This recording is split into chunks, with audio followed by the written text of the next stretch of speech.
Hey guys, how are you? My name is Bianca and I started this channel to teach myself and others watching how to kick a football and become ambidextrous doing so. So the first part to start with is making sure you hold the ball right.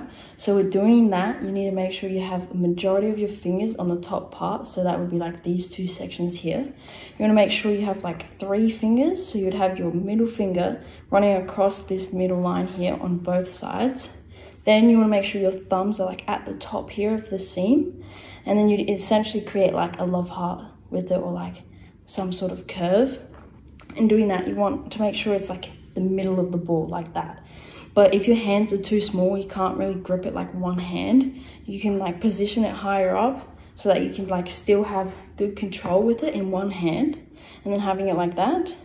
Now with this, there's some drills you can do to help better. So you can just like do back and forths like this, making sure you can do it like that, and then continuing to do so.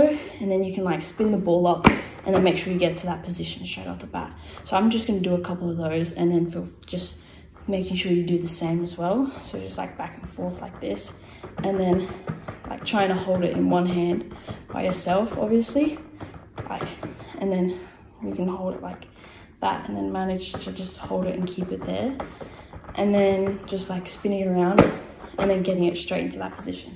So then you can, in action in football, you're there and ready to go.